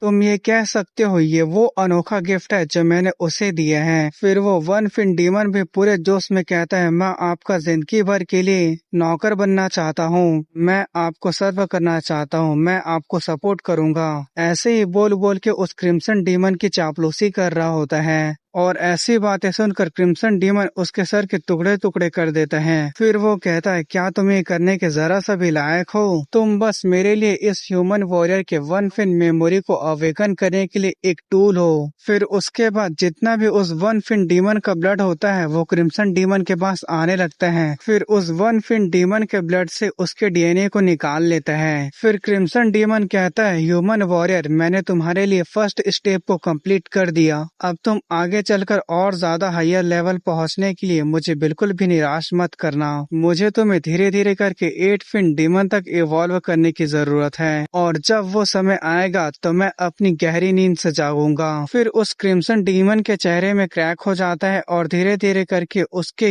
खाल से आग निकलने लगता है। फिर वो डीएनए आग के इक्विपमेंट के कोर में जाने लगता है। फिर उसका डीमन कोर ग्लो करने लगता है और उसके डीमन कोर से 1 फिन डीमन का ऑरा निकलने लगता है। फिर वो डीएनए उसके बॉडी में चले जाता है, जिसकी वजह से आग की जितनी भी हड्डियां पसलियां टूटी थी और जितने भी इंजरीज थी वो सभी ठीक होने लगती हैं। फिर हमें दिखाया जाता है क्रिम्सन डीमन एक गहरी नींद में चले जाता है। फिर आग को दिखाया जाता है जिसे कई सारे हाथ उसे खींचने की कोशिश कर रहे होते हैं। तभी उसे अचानक से एक रोशनी दिखाई देती है। फिर उसके सामने अपने पिछले लाइफ का एक वॉरियर होता है जो कहता है, हमारे वॉरियर किंग, मैं अभी भी नहीं मरना चाहता, वो मेरा अभी भी वापस लौटने का इंतजार कर रही होगी। फिर आंग कहता है, नहीं, तुम नहीं मर सकते, मैं तुम सभी को वापस ले जाऊंगा। फिर अचानक से वही मरा हुआ वॉरियर आंग का हाथ पकड़ लेता है, जिसे देखकर आंग भी बहुत ज्यादा हैरान हो जाता है। फिर उस वॉरियर को दिखाया जाता है जो सच में डरावना दिख रहा था, और वो कहता है, लेकिन हम सभी तो मर चुके हैं, पर तुम अभी भी अकेले कैसे जिंदा रह सकते हो। फिर उसके बाद आंग काफी घबराते हुए अपने आंख खोलता है और वो बिस्तर में था। फिर वो अपने सिर पर हाथ को रखते हुए कहता है, ये तो बस एक सपना था, ये तो बस मेरी पिछली लाइफ की पुरानी यादें थी। फिर तभी वहाँ से कोई पर्दा को हटाते हुए कहता है, आंग मेरे भाई, क्या तुम ठीक हो। फिर दिखाया जाता है वहाँ पर लैन, सेतु और तोमोई होती है जो कहते हैं, तुम आखिरकार जाग गए। फिर तभी अचानक से तोमोई आंग के पास आ जाती है और कहती है, रुको, तुम्हारे बाल पहले से डिफरेंट दिख रहे हैं, क्या उस डेमन ने किसी नई के पास ले जाकर तुम्हारे बालों का कलर किया था। फिर आंग सोचने लगता है, ये तो बहुत पास है। फिर वो कहता है, तुम किस बारे में बात कर रही हो, रुको, क्या तुम तीनों ठीक हो। मुझे अच्छे से याद है कि हम लोगों को उस 1 फिन डीमन ने किसी अंडरग्राउंड जगह पर ले गया था। फिर पर्दे के पीछे जी याओ कहता है, ऐसा लगता है तुम्हें अभी भी याद है। फिर वो पर्दे को सरकाता है। फिर हमें दिखाया जाता है जी याओ के साथ जॉइल और तादा भी होती है। फिर जी याओ कहता है, बताओ क्या हुआ था उस अंडरग्राउंड जगह पर। फिर उन्हें देखकर आंग सोचने लगता है, यहाँ पर 2 और कैप्टन्स हैं जिन्हें मैंने एग्जाम में वॉल के ऊपर देखा था। फिर वो कहता है, कैप्टन जी याओ, आप सभी लोग यहाँ क्या कर रहे हैं। फिर तादा कहती है, टांग टांग, ये वही है जो आप चारों को वापस लेकर आया था। फिर जी याओ हल्की सी आवाज में कहता है, मैंने कहा ना, मुझे टांग टांग मत बुलाया करो। फिर तादा कहती है, ठीक है टांग टांग। फिर कैप्टन जी याओ का टांग टांग नाम सुनकर उन तीनों का तो मुंह ही बन जाता है। फिर जॉयल कहता है, तुम लोगों को उसने अंडरग्राउंड केव के बाहर जमीन पर पाया और वो अंडरग्राउंड केव कोलैप्स हो गई थी। तुम सभी लोग बेहोश पड़े थे। तुम सभी लोग लकी हो कि वहाँ पर कोई भी 1 फिन डीमन नहीं था, नहीं तो तुम लोगों को वहाँ से निकालना बहुत मुश्किल हो जाता। फिर तादा कहती है, कुछ समय पहले ही वो 3 लोग जाग गए थे, लेकिन उन्हें अंडरग्राउंड केव के बारे में कुछ भी याद नहीं है। सिर्फ तुम ही थे जो अभी तक नहीं जागे थे, और यहाँ तक कि तुम में कुछ चेंजेस भी आए हैं। फिर वो आंग को मिरर दिखाने लगती है, क्योंकि आंग के सामने के कुछ बाल सफेद हो गए थे। फिर वो कहती है, याद करने की कोशिश करो कि तुम्हें उस अंडरग्राउंड केव के बारे में कुछ भी याद है। फिर आंग अपने चेहरे को देखने के बाद सोचने लगता है, मेरे आगे के बाल सफेद हो गए हैं, तो तोमोई का मेरे हेयर कलर करने का मतलब ये था। आखिर वहाँ पर क्या हुआ था। मेरे रीइंकार्नेट होने के बाद मेरे साथ बहुत अजीब चीजें हो रही हैं, और जो कुछ भी हो रहा है मुझे बिल्कुल भी समझ में नहीं आ रहा है। मुझे अच्छे से याद है, मैं उस डीमन के एक हिट खाने के बाद वहीं पर बेहोश हो गया था। उसके बाद जो भी हुआ मुझे कुछ भी याद नहीं है। क्या मुझे इन्हें बता देना चाहिए कि मैं ही रीइंकार्नेट होके आया हूँ और मैं ही स्ट्रॉन्गेस्ट वॉरियर आंग हूँ जो इस बॉडी में रीइंकार्नेट हुआ है। नहीं, इसके वजह से और परेशानी खड़ी हो जाएगी और उन्हें ऐसे लगेगा मैं अपना दिमाग खो बैठा हूँ। अभी जो चल रहा है मुझे वैसे ही चलने देना चाहिए, और प्रेजेंट के आंग के बॉडी का यूज करके अभी क्या हो रहा है उन सभी के बारे में पता कर सकता हूँ। फिर जो भी उस अंडरग्राउंड केव में होता है वो सभी बात आंग बता देता है कि वो जाग गया था, 1 फिन डीमन से फाइट किया, वो हार गया और वो फिर से बेहोश हो गया। फिर उसके बाद सुनकर जिया सोचने लगता है, वो जागने के बाद फिर से बेहोश हो गया। ऐसे लग रहा है कि मैं इसके बारे में कुछ ज्यादा ही सोच रहा था। लेकिन जब मैं उस अंडरग्राउंड केव के अंदर गया तो मैंने वहाँ के दीवार पे बहुत सारा खून लगा देखा। फिर जोइल आंग के पास आता है और कहता है तुम्हारा नाम आंग है ना, मतलब तुम्हारा भी सेम नाम है जो वर्ल्ड के सबसे स्ट्रॉन्गेस्ट वॉरियर का था। मैंने तुम्हारे एग्जाम के ग्रेड्स को देखा है, तुम में कई सारी चीजों में कमी है, लेकिन तुम डीमन के खिलाफ फाइट कर रहे थे तो काफी शांत थे और उससे काफी अच्छे से फाइट भी कर रहे थे। क्या तुमने डीमन से पहले भी फाइट की है? फिर आंग कहता है नहीं, ऐसी कोई बात नहीं है, मैं तो कॉम्बैट में बहुत ज्यादा इंटरेस्टेड हूँ। मैंने अलग अलग तरह के डीमंस की कमजोरी के बारे में स्टडी और एनालाइज किया है। फिर तादा कहती है ऐसा लगता है कि तुमने थ्योरी के बारे में काफी स्टडी किया है। टांग टांग, तुम्हें इस तरह के वॉरियर को पीछे नहीं छोड़ना चाहिए। फिर वॉरियर के बारे में सुन के आंग भी हैरान हो जाता है और कहता है मेरे वॉरियर एग्जामिनेशन का क्या हुआ? फिर तो मोई कहती है हम सभी लोग पास हो गए हैं और हम लोग अभी भी एक टीम है। फिर लैन कहता है शायद ये होना बदनसीबी थी या किस्मत, लेकिन इस वजह से कैप्टन जियाओ ने हम चारों को एक ही टीम के अंदर रख दिया है। फिर तो मोई कहती है तो हम लोगों का देखभाल करना आंग। फिर सीतू कहती है हम ऑलरेडी दूसरे टीम से पीछे चल रहे हैं। फिर आंग कहता है क्या हमारी टीम सबसे पीछे है? फिर जियाओ कहता है टीम को मिशन मिलता है और उन्हें अपने पॉइंट्स को हासिल करना होता है, पर तुम 3 दिनों से बेहोश थे, इसलिए तुम लोगों ने किसी भी मिशन को अभी तक नहीं किया है, इसलिए तुम्हारी टीम का अभी 0 पॉइंट है। फिर आंग चिल्लाते हुए कहता है क्या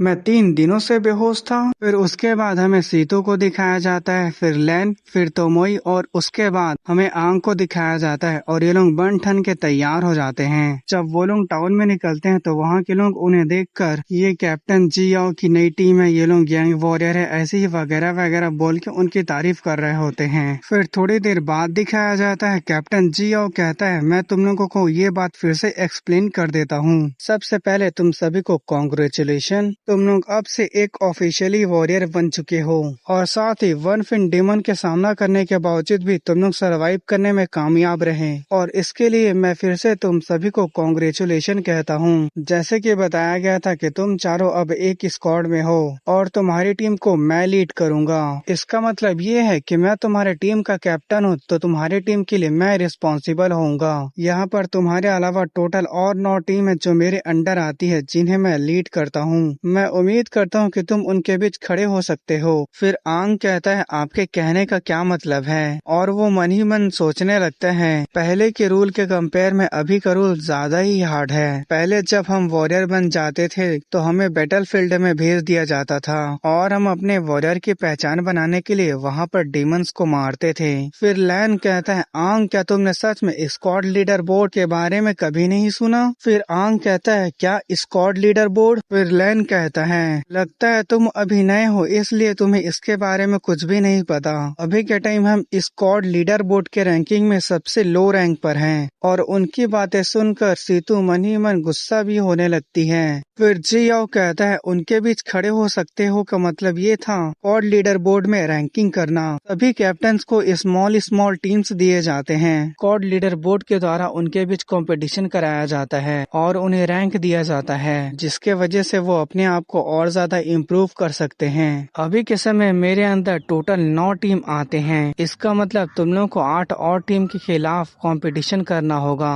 तुम लोग अलग अलग लेवल के मिशन को ले सकते हो और उनके लेवल के हिसाब से तुम्हें पॉइंट दिया जाएगा। तुम्हारे पास जितना ज्यादा पॉइंट होगा स्क्वाड लीडर बोर्ड में तुम्हारा रैंक भी उतना ज्यादा हाई होगा। हर महीने कैप्टन के दिए गए स्क्वाड को रैंक दिया जाता है और उस लीडर बोर्ड में जिन लोगों की रैंकिंग सबसे ज्यादा हाई होती है सभी कैप्टन के टॉप 2 स्क्वाड को चुना जाता है और ये 6 स्क्वाड टीम कॉम्बैट में पार्टिसिपेट करते हैं और जो इन्हें जीतता है उन्हें प्राइज दिया जाता है। फ्रेंड्स, चाहे मैं स्क्वाड बोलूं या टीम बोलूं दोनों का मतलब एक ही है, तो बिल्कुल भी कंफ्यूज मत होना। फिर वो कहता है और जिन लोगों की रैंकिंग सबसे ज्यादा नीचे होती है उन लोगों को क्लीनिंग स्क्वाड में डाल दिया जाता है। ये अगले महीने डिसाइड होगा कि सबसे लोएस्ट रैंकिंग में कौन है। फिर आंग कहता है ये तो बहुत ज्यादा परेशानी वाली बात है, तभी तो मैं सोचूं कि टाउन इतना ज्यादा साफ सुथरा क्यों है। फिर जियाओ कहता है ये सभी वॉरियर के लिए बनाया गया रूल है और ये कंपटीशन उनके इम्प्रूवमेंट के लिए है।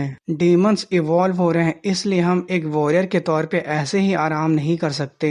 फिर वो कहता है सीतू सीतू तुम स्क्वाड लीडर होगी क्योंकि तुमने एग्जाम में हाईएस्ट स्कोर किया था। क्या किसी को इस बात से ऑब्जेक्शन है? लैन कहता है मुझे सीतू पे भरोसा है इसलिए मुझे कोई ऑब्जेक्शन नहीं है। फिर तोमोई कहती है वो स्ट्रांग है इसलिए मुझे भी कोई ऑब्जेक्शन नहीं है। आंग सोचने लगता है उसने मुझे क्यों नहीं चुना, मैं एक समय पर वर्ल्ड का सबसे स्ट्रॉन्गेस्ट वॉरियर आंग था। फिर उसके बाद सीतू आगे आती है और कहती है हम अपने मिशन को पूरे तरह से कंप्लीट करेंगे। वो मन ही मन सोच रही होती है मैं स्क्वाड लीडर बन गई, ये तो होना ही था। उसके बाद जिया उन्हें ले जाते हुए कहता है अभी भी दोपहर है, तुम लोग जा सकते हो और ये तय कर सकते हो कि तुम लोग को किस तरह का मिशन लेना है और तुम लोग स्क्वाड लीडर बोर्ड में दूसरे टीम के रैंकिंग को भी देख सकते हो।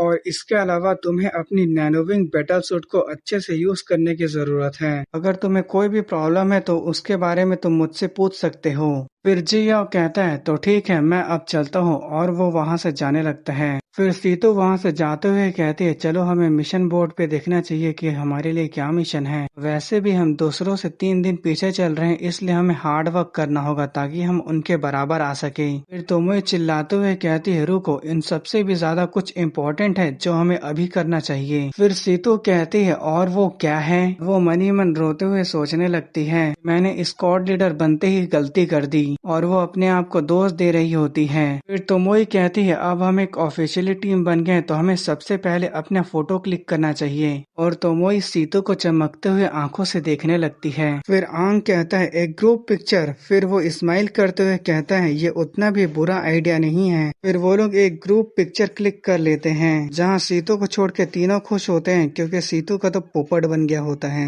हमें तीनों कैप्टन का सीन दिखाया जाता है जहाँ जियाओ कहता है तुम लोग क्या सोचते हो। फिर तादा कहती है तुम कह रहे हो कि अंडरग्राउंड केव के आसपास जितने भी बिना फिन वाले डीमन थे वहाँ से एक खतरनाक एनर्जी का एक्सप्लोजन होने की वजह से वो सारे डीमन मारे गए। फिर जोएल कहता है जब तुम उस अंडरग्राउंड केव में गए तो वहाँ पर कोई डीमन नहीं था लेकिन वहाँ के दीवारों पर किसी डीमन का ब्लड फैला हुआ था। फिर वो कहता है क्या तुम ये कहना चाहते हो कि उन चारों बच्चों में से कोई एक डीमन है? फिर जियाओ कहता है जिस बच्चे का नाम आंग है मुझे उसके ऊपर थोड़ा सा डाउट है। मेरा नाक काफी सेंसिटिव है और मुझे उस बच्चे के अंदर से काफी फेमिलियर स्मेल आता है। फिर तादा उसके कंधे के ऊपर चढ़ते हुए कहती है तुम उन लोगों के बारे में ज्यादा ही सोच रहे हो, तुम्हें इस बात से खुश हो जाना चाहिए कि वो लोग सेफली वापस लौट आए हैं। वो लोग काफी अच्छे से बैटल लड़ते हैं इसलिए तुम्हें उन्हें ट्रेन करना चाहिए ताकि वो मेरी स्क्वाड से हार ना जाएं। जियाओ कहता है मैं इसके लिए सीरियस हूँ।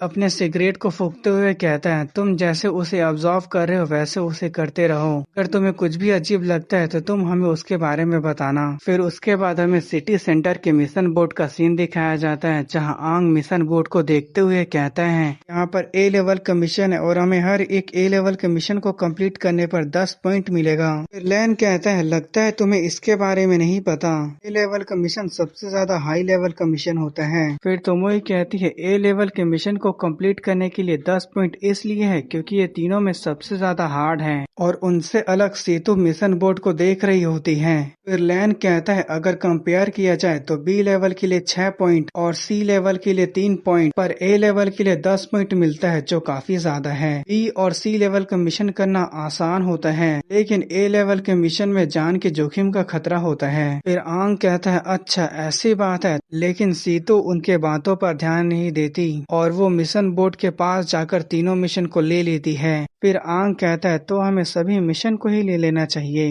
फिर उसके बाद वो लोग मिशन को करने के लिए चले जाते हैं। आंग अपने कोर को छूता है, फिर उसके बाद उसके सूट में चेंजेस होने लगते हैं। फिर उसके सूट से नैनो विंग्स निकलते हैं जिसके वजह से वो बहुत ही तेजी से दौड़ने लगता है। फिर वो एक चट्टान के पास जाके टकरा जाता है। फिर वो मन ही मन सोचने लगता है तो अच्छा ये है नैनो विंग, अपनी एनर्जी को फोकस करना और इमेजिन करना, जिस चीज को हम इमेजिन करेंगे हम उस चीज को बना सकते हैं। फिर उसके हाथ से एनर्जी निकलने लगती है और वो एनर्जी एक नाइफ बन जाती है। फिर आंग उस नाइफ को देखकर सोचने लगता है ऐसा लगता है कि नैनो टेक्नोलॉजी 60 साल में काफी तरक्की किया है। फिर उसके बाद सेतु, तोमोई और लैन भी वही चट्टान के पास आ जाते हैं। फिर दिखाया जाता है उस चट्टान के पीछे 2 डीमंस होते हैं। फिर सेतु कहती है हमारे टारगेट वो दोनों डीमंस हैं, हमें उन्हें बिना मौका दिए एक ही बार में मारना होगा।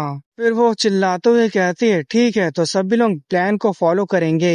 फिर वो चारों बहुत ही तेजी से डीमन की तरफ आगे बढ़ने लगते हैं। फिर वो डीमंस भी उन्हें देख लेते हैं और उन्हें देखकर गुर्राने लगते हैं। फिर सेतु मन ही मन सोचने लगते हैं, हमारे पास 3 ए लेवल के मिशन हैं, तो हम अपने समय को बर्बाद नहीं कर सकते, इसलिए हमें इन्हें जल्दी से जल्दी खत्म करना होगा। फिर वो सोचने लगती है लैन उन डीमंस का ध्यान भटकाएगा।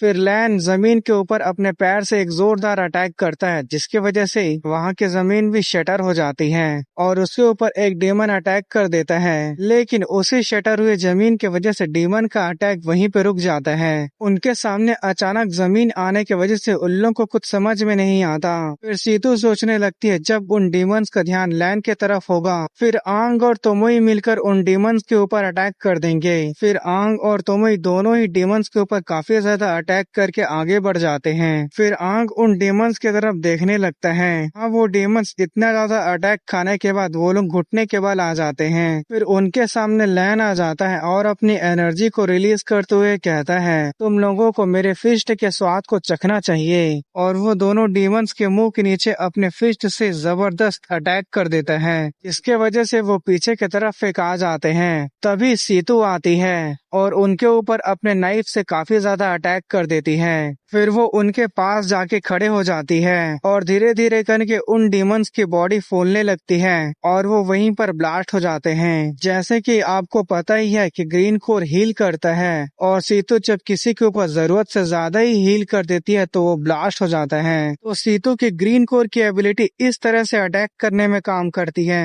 फिर उसके बाद तोमोई वहाँ बहुत ही तेजी से डिस्पेलिंग के इक्विपमेंट को लेके आ जाती हैं। फिर लैन कहता है आखिरकार ये खत्म हुआ। हमारे एग्जाम ग्राउंड के कंपेयर में जंगल में कुछ ज्यादा ही फॉग है और हम इतना तो ए लेवल के मिशन से उम्मीद कर सकते हैं। इसे पूरा करना उतना भी ज्यादा आसान नहीं होता। फिर उसके बाद उन्हें रेड कोर मिलता है और तोमोई उसे उठाकर बहुत ही गौर से चमकती हुई आंखों से देखने लगती है। फिर सीतू कहती है तुम सभी ने अच्छा किया, अब हमारे पास 10 पॉइंट है। फिर आंग के हाथ में जो मिशन फॉर्म होता है वो डिस्ट्रॉय हो जाता है, तो उसे देखकर आंग कहता है ये तो काफी हाई टेक्नोलॉजी है। तोमोई कहती है बेशक, हमारी पूरी साइंस डीमन के खिलाफ बैटल करने में लगी हुई है। मिशन फॉर्म के अंदर एक चिप होती है जो सिटी के लीडर बोर्ड से कनेक्ट होती है। जब सभी मिशन कंप्लीट हो जाते हैं तो लीडर बोर्ड में उनके पॉइंट अपने आप ऐड हो जाते हैं। फिर तोमोई कहती है हम लोगों ने सिटी के बाहर के फॉग को दूर करने का मिशन कंप्लीट कर लिया है और उसके अलावा हमारे पास 2 और मिशन है। हमारे दूसरे मिशन में 3 डीमंस को जिंदा पकड़ना है और तीसरे मिशन में हमें 10 डीमन कोर को कलेक्ट करना है। फिर तोमोई निराश होकर वहीं पे बैठ जाती है और कहती है हम लोगों ने तो पूरी दोपहर डीमन से फाइट करने में ही बिता दी, उसके बावजूद भी हमें बस 3 डीमन कोर ही मिले और हमें 7 डीमन कोर और हासिल करना है। और मैंने सुना है डीमंस को जिंदा पकड़ने का मिशन सबसे ज्यादा हार्ड है। फिर लैन हंसते हुए कहता है ऐसा लगता है ये मिशन कंप्लीट करना उतना भी ज्यादा आसान नहीं होगा। आखिर दूसरी टीम भी पॉइंट्स को हासिल करने के लिए हार्ड वर्क कर रहे हैं, तो हमें भी हार नहीं मानना चाहिए। फिर वहाँ पे सेतु आती है और कहती है सभी को मेरी बातों को ध्यान से सुनो, हम लोग प्लान के हिसाब से चलेंगे। हम दोनों ए लेवल के मिशन को कंप्लीट करेंगे और जितना हो सकता है हम उतना ए लेवल के मिशन को कंप्लीट करेंगे और हमारा एम सीधा लीडर बोर्ड में टॉप रैंक करना है। उसकी बातें सुनकर तो लैन पूरे जोश से भर जाता है और तो वही उसकी पिक्चर क्लिक कर रही होती है। लैन आंग से कहता है आंग मेरे भाई तुम क्या सोच रहे हो। फिर आंग कहता है इतना फॉर्मेलिटी की कोई जरूरत नहीं है, हम लोग टीममेट हैं तो तुम मुझे सीधे आंग बुला सकते हो। फिर आंग कहता है तुमने बिल्कुल सही कहा, दूसरे की स्क्वाड पॉइंट को हासिल करने के लिए अभी हार्ड वर्क कर रहे होंगे, तो हमें भी हार्ड वर्क करना चाहिए ताकि हम जल्दी से उनके बराबर आ सके। सिचुएशन अभी हमारे हाथों में नहीं है, अगर हम खड़े होकर सिर्फ देखते ही रहें कोई और स्क्वाड टॉप रैंक को ले जाएगा और हमारी मेहनत बर्बाद हो जाएगी। फिर आंग मन ही मन सोचने लगता है मैंने सोचा नहीं था कि पिछले लाइफ में मैं 50 साल से ज्यादा का था और मैं दूसरी जिंदगी जी रहा हूँ, इस वजह से मैं बूढ़ा सन की बन गया हूँ। आखिर किसने सोचा होगा कि कुछ यंग लोगों के साथ रहने से मैं फिर से यंग बन जाऊंगा। सच में यंग लोगों के अंदर जीतने की आग कुछ ज्यादा ही होती है। फिर आंग कहता है चलो हमें दूसरे मिशन को शाम होने से पहले पूरा करने की कोशिश करना होगा। फिर तोमोई भी कहती है ठीक है चलो चलते हैं। फिर हमें थोड़ी देर बाद का सीन दिखाया जाता है जहाँ सूरज ढलने वाला होता है। फिर लैन को दिखाया जाता है जो डीमन को बांध रहा होता है। फिर वो कहता है आखिरकार अब ये पूरा हुआ। फिर दिखाया जाता है वो लोग 3 डीमन को जिंदा पकड़ लिए होते हैं। फिर लैन कहता है आखिरकार हम इन तीनों को पकड़ने में कामयाब रहे। फिर सीतू सोचने लगती है हमारे पास ट्रैंकुलाइजर्स खत्म हो गए हैं और सभी स्क्वाड को एक लिमिट तक के ट्रैंकुलाइजर्स मिलते हैं। फिर वो जब आंग की तरफ देखती है तो आंग उसी को ही देख रहा होता है। फिर सीतू गुस्से से कहती है क्या मुझे तुम्हें सब कुछ समझाना होगा। ट्रैंकुलाइजर गन है जो नैनोटेक के साथ बनाया गया है। ये नैनो विंग के डैगर के जैसे ही न्यू कमर के वेपन में से एक है, लेकिन इसे यूज करना उतना ही ज्यादा हार्ड है। फिर आंग डीमंस की तरफ देखते हुए सोचने लगता है ट्रैंकुलाइजर गन का यूज करके डीमन को बड़े ही आसानी से पकड़ा जा सकता है। फिर वो सोचने लगता है जब मैं पिछले लाइफ में था तो मैं अपने ब्रूट फोर्स का यूज करके उन्हें पीट पीट कर बेहोश कर देता था, इसलिए ज्यादा पीटने की वजह से रिसर्चर्स मुझे कंप्लेन्स भी करते थे। फिर वहाँ पे लैन आता है और कहता है ये बहुत अच्छी बात है कि हमने ट्रैंकुलाइजर बुलेट के खत्म होने से पहले ही डीमंस को जिंदा पकड़ लिया। देखने से ऐसे लगता है अब हमारा मिशन पूरा हो गया है। हमें 3 डीमंस को जिंदा पकड़ने के लिए उनके पूरे ग्रुप का सफाया करना पड़ा और वो तो पूरे दर्जनों में थे और उनके आसपास कई सारे डीमंस मरे पड़े होते हैं। फिर तोमोई अंगड़ाई लेते हुए कहती है सभी वॉरियर को शाम होने से पहले लौटना होगा। ये आयरन क्लेड का रूल है और जो इसे तोड़ेगा उसे सजा दी जाएगी। फिर वो बड़े ही प्यार से कहती है तो चलो हम वापस घर चलते हैं और वहाँ जाकर एक अच्छा सा खाना खाते हैं। फिर वो सोचने लगता है क्या अभी के समय इस बॉडी के ओनर का घर भी होगा। फिर सीतू कहते हैं हाँ हमें वापस जाना चाहिए, वैसे भी मुझे डोजो भी जाना है। अब हमें बस जीपीएस सेट करने की जरूरत है। रिसर्चर्स इस जगह को खुद ही ढूंढ लेंगे। जब तीनों जिंदा डीमन को कलेक्ट कर लिया जाएगा तो हमारा मिशन कंप्लीट हो जाएगा। फिर आंग कहता है गाइस क्या तुम लोग को अचानक से किसी का किलिंग इंटेंट महसूस नहीं हो रहा है। फिर तभी उनके पास से कोई रेड कलर की चीज बहुत ही तेजी से गुजर जाती है और वो एक बुलेट होती है जो उनके पास से गुजरते हुए सीधा तीनों डीमन को चीरते हुए आगे की तरफ बढ़ जाती है और उसे आंग भी देख लेता है। पर उसके वजह से सीतू काफी ज्यादा हैरान हो जाती है। फिर डीमंस को दिखाया जाता है जो पूरी तरीके से मर गए थे। फिर वही बुलेट वाला पर्सन कहता है मैं तुम लोगों को ये मिशन कंप्लीट करने नहीं दे सकता। फिर तोमोई चिल्लाते हुए कहती है कौन है जो ये कह रहा है। फिर उनके सामने एक दूसरा स्क्वाड रहता है जिसमें से एक रेड हेयर वाला पर्सन कहता है तुम लोग सभी ए लेवल के मिशन को पूरा कर रहे हो। वो ए लेवल के मिशन हमारे होने वाले थे, आखिर तुम्हें वो मिशन लेने की परमिशन किसने दी। फिर आंग कहता है तुम लोग कौन हो। फिर वही रेड हेयर वाला पर्सन कहता है हम पिछले बार के एग्जाम की स्क्वाड है जो कैप्टन जी याओ के अंडर में है और हमारे स्क्वाड को ब्लैक गन के नाम से बुलाते हैं क्योंकि हम लोग कैप्टन जी याओ के 9 स्क्वाड्स में से एक हैं, तो हम लोग तुम्हारे सीनियर हुए। फिर वो कहता है इस बार कितने स्क्वाड कैप्टन के अंडर में ज्वाइन हुए हैं। फिर उसके बगल वाली लड़की कहती है 3 स्क्वाड्स। तुम लोग नए हो तो सबसे पहले तुम्हें अपने सीनियर को ग्रीट नहीं करना चाहिए। लगता है तुम लोगों में बिल्कुल भी मैनर्स नहीं है और इसके अलावा सभी ए लेवल के मिशन को लेने से पहले तुम लोगों ने हमारी परमिशन भी नहीं मांगी। क्या तुम हम सभी लोगों को नीचे नजरों से देखते हो। पर सीतू का उन लोगों के बातों पर ध्यान नहीं होता और वो उसी मॉन्स्टर को देखने लगती है जिसे उन्होंने मार दिया और वो उन्हें देखकर काफी ज्यादा गुस्सा हो जाती है और वो दांत पीसती हुए सोचने लगती है हमने काफी हार्ड वर्क के बाद 3 डीमंस को जिंदा पकड़ा था, लेकिन इन लोगों ने। फिर वही रेड हेयर वाला कहता है तुम लोगों के स्क्वाड का लीडर कौन है, तुम अपने स्क्वाड के साथ हमें ग्रीट क्यों नहीं करते। फिर तभी सीतू बहुत ही तेजी से उसके पास आ जाती है और उसके ऊपर अपने पैर से एक जबरदस्त किक करती है, लेकिन वो रेड हेयर वाला झुक के बच जाता है। फिर वो पीछे आ जाता है और कहता है तुम्हारी हिम्मत कैसे हुई अपने सीनियर के ऊपर अटैक करने की, न्यू कमर्स अपने डिसिप्लिन को भूल रहे हो। फिर सीतू उसके ऊपर अटैक करते हुए कहती है तुम मेरे सीनियर होने के लायक नहीं हो। फिर वहीं पर लैन और तोमोई आ जाती है जो सीतू को रोक देते हैं। फिर लैन कहता है तुम उनके ऊपर इस तरह से गुस्से से अटैक नहीं कर सकती, वो अभी भी हमारी सीनियर हैं, इसलिए हमें उनसे पहले बात करना चाहिए। फिर तोमोई कहती है तुम लोग अनरीजनेबल हो रहे हो, तुम हमारे डीमंस को कैसे मार सकते हो जिन्हें कैप्चर करने के लिए हम लोगों ने काफी हार्ड वर्क किया था। फिर वो रेड हेयर वाला कहता है क्या कहा अनरीजनेबल, ये एक कंपटीशन है, तुम लोग इतने बेवकूफ कैसे हो सकते हो। फिर फिर सेतु गुस्से से कहती है, क्या तुमने हमें बेवकूफ कहा? लैन और तोमोई के पकड़ने की वजह से वो कुछ कर तो नहीं पाती, लेकिन उन्हें मन ही मन काफी ज्यादा गाली दे रही होती हैं। फिर लैन कहता है, आंग सूरज जल्द ही डूबने वाला है, इससे पहले तुम उनसे जाके बात कर लो। लेकिन आंग उसके पास से बहुत ही तेजी से चले जाता है और वो उसी रेड हेयर वाले पर्सन के पास आ जाता है। फिर वो उसके चेहरे के ऊपर एक जोरदार किक मार देता है, जिससे वो हवा में ही गुलाटी मारते हुए पीछे की तरफ फेंका जाता है। फिर आंग कहता है, न्यू कमर्स को कुचलना, मैंने इतना बेशरम हरकत के बारे में कभी नहीं सुना। उसे ऐसा करता देख लैन और तोमोई का तो मुंह खुला का खुला रहता है, लेकिन सेतु उसे थम्स अप करती है। फिर वो रेड हेयर वाला अपने चेहरे को छूने के बाद आंग को गाली देने लगता है। फिर वो चिल्लाते हुए कहता है, ब्लैक गन अभी बैटल करने के लिए तैयार हो जाओ। फिर उसके बाद उसके टीममेट्स अपने वेपन को निकाल लेते हैं। इस तरफ सीतू भी अपने वेपन्स को निकाल लेती है। फिर वो दोनों स्क्वाड एक दूसरे के ऊपर अटैक करने वाले होते हैं, लेकिन तभी अचानक से कैप्टन जी याओ आ जाता है और उन दोनों को अपने एक हाथ से रोक देता है। फिर वो कहता है, बस तुम लोगों का अब बहुत हो गया। फिर वो उन दोनों को पीछे की तरफ झटक देता है, जिससे वो बहुत ही तेजी से पीछे की तरफ फेंका जाते हैं। फिर वो रेड हेयर वाला अपने आप को गिरने से संभाल लेता है और उसी तरह से आंग भी अपने आप को संभाल लेता है। फिर वो मन ही मन सोचने लगता है, ऐसा लगता है कि फाइट अब खत्म हुआ।